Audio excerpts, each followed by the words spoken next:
Thanks for joining us tonight. I'm Scott Wickersham. I'm Erica Bryant. Now, we know that you're used to seeing us together sitting at this anchor desk, but the news is going to look a little bit different over the next few weeks as we all work to keep the coronavirus from spreading. Yes, social distancing. That's what we're doing here at work. Our goal is to keep ourselves and our community informed, but looking out for everyone's health, including our own. Here's the very latest now. Today, Mecklenburg County said there are 3 new cases, making 7 total in the county. In the last hour, Lending Tree and Charlotte city leaders each said they would donate $1 million to help out with people financially harmed by the pandemic.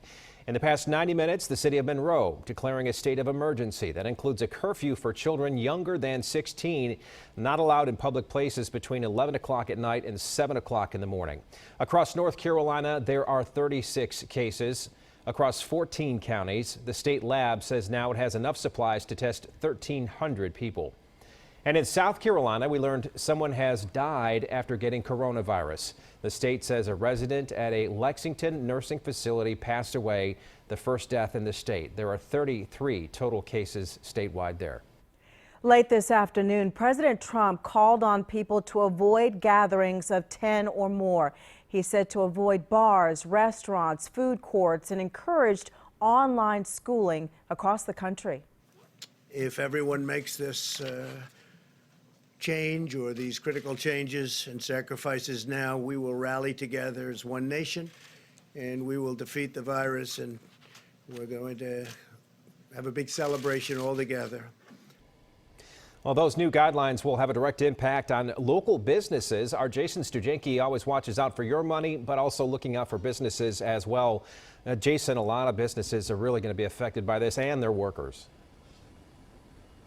Yeah, Scott, we're seeing more signs like this posted on businesses. I actually picked this one because I just really like it. It's so simple. It gets right to the point. It's very candid. It says, "We'll be closed until we are able to understand," and that's the word I really like, more about the virus. That really just says it all. There really is no playbook for this, so who knows what this all means, how long all of this will take. But as we're seeing, even over the last hour or so, more businesses are closing. They're announcing these closures. Restaurants like Five Church, and then 30 minutes ago, Dressler's, I got an email from them.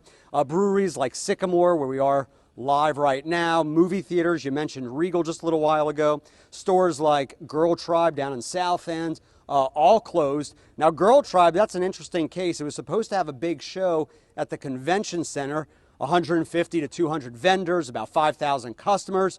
But obviously not anymore. Instead, the store is going to try to salvage some of it by having a QVC-style online sale March 28th. We just wanted to lead by example, and we're really encouraging other small businesses to make that choice too for their customers, and to encourage people to stay home, but also encourage them to get creative.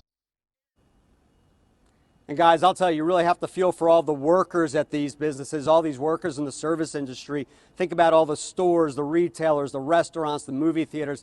A lot of these folks, they're going to have to figure out what to do. One suggestion I've seen from customers online is if you want to support them, instead of coming to the businesses, even if they are open, instead of coming to the businesses, go ahead and spend the money on gift cards to use later. That way you're not having the social interaction, but you're still supporting them that way.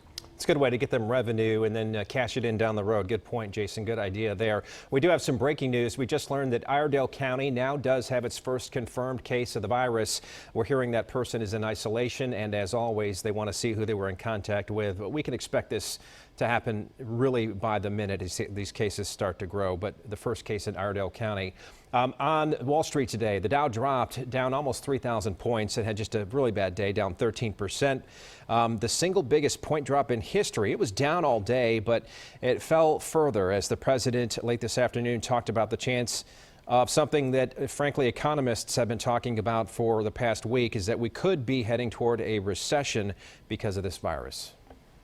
Well, meantime, Charlotte Country Day School is announcing that a parent who tested positive for coronavirus was on the campus last week. School officials saying that parent was in contact with a teacher on their Cannon campus. Now, the teacher does not have symptoms and is now under self-quarantine. Charlotte Country Day has already made plans to switch to online learning, and they are deep cleaning all of the classes and all the rooms on both campuses. The Charlotte-Mecklenburg School District, which has announced closure for at least the next 2 weeks, just called an emergency school board meeting for tonight. The district also trying to make sure that those children who rely on the food that they get at school stay fed.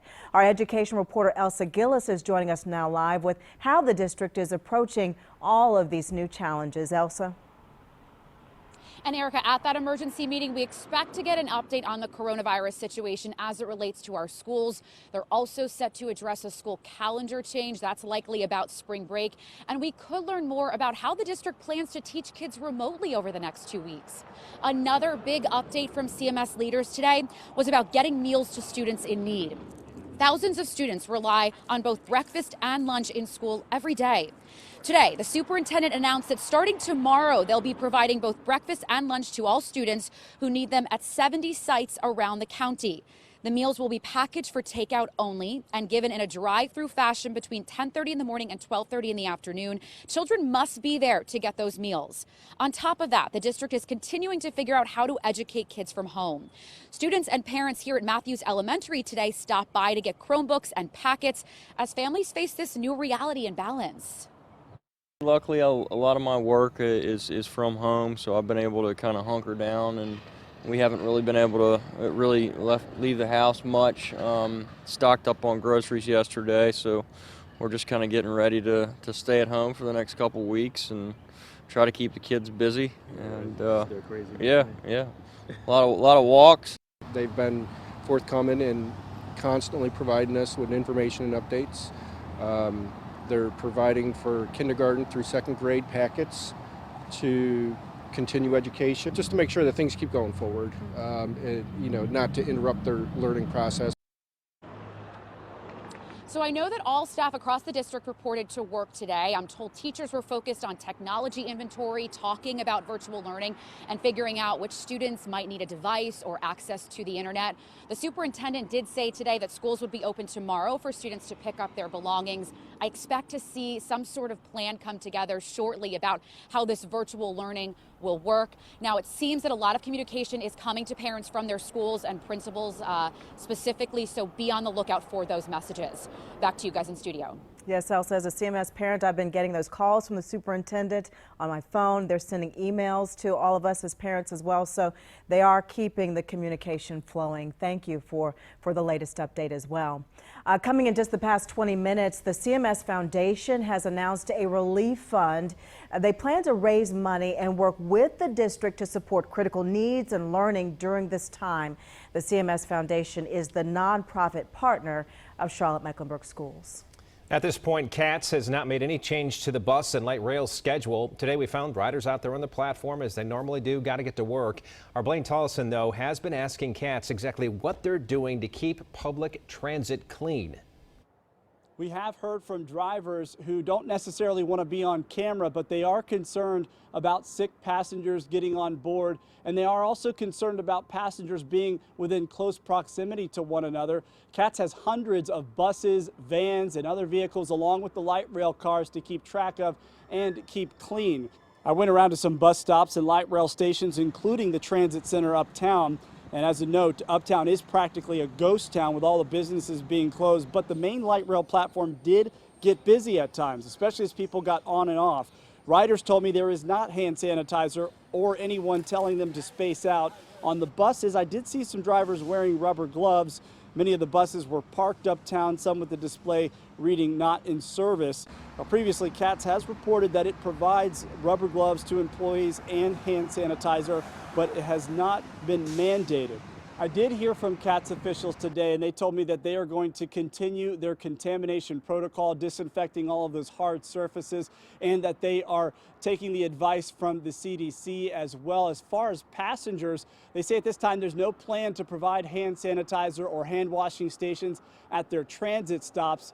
And what we've seen, I've seen passengers coughing openly at transit stops. Others have their own hand sanitizer with them. They are asking those passengers to heed the advice from medical health officials. Back to you. All right, Blaine, thank you. One question on the minds of a lot of parents tonight. Local daycare centers, what do they plan to do now that the public schools have closed? Well, some child development center operators told us they didn't have as many children showing up this morning. Channel 9's Dave Faraday visited a daycare in Caldwell County that is trying to stay open to help families. Dave, what precautions are they taking while they open? Erica, when children arrive at this daycare in Sawmills, they immediately have their temperature checked and then they have their hands washed. The daycare tells me, hey, they want to stay open for all those parents who work in the healthcare industry. We could see some of the safety measures in place at Grogan's Small World Learning Center in Sawmills. Amber Spears is the director here and has worked in the daycare industry for nearly 20 years. She is following state guidelines in an effort to keep children and employees safe from COVID-19. It's been scary. A lot of the parents have been wanting answers. We've been wanting answers. We got the approval that we could open with stricter guidelines regarding sanitation and just making sure our sick policy was in place. The North Carolina Division of Child Development is encouraging daily health checks and asking parents if someone in their household has had a respiratory illness. Anyone with a temperature of 100.4 should be sent home. The state is also encouraging parents to drop children outside of the classroom and that employees should meet the children as they're dropped off. Here at the Sawmills location, only 20 of the 36 preschoolers showed up today. It's worrisome to us that we'll get a paycheck. I mean, if we close, we don't get a paycheck. We have to be here to be able to get paid. Amber Spears believes parents are being precautious. She wants to stay open for the families who work in the healthcare industry in case they're needed in the fight against COVID-19. We're just praying for the best. We're doing everything that we're supposed to do and trying to make sure that we're here for the parents that need us and for the kids. And as always, this daycare is wiping down all of its surfaces, all the toys that the children are playing with. Before I was allowed inside, they also made sure that I cleaned my hands. Reporting live from Caldwell County, I'm Dave Faraday, Channel 9 Eyewitness News.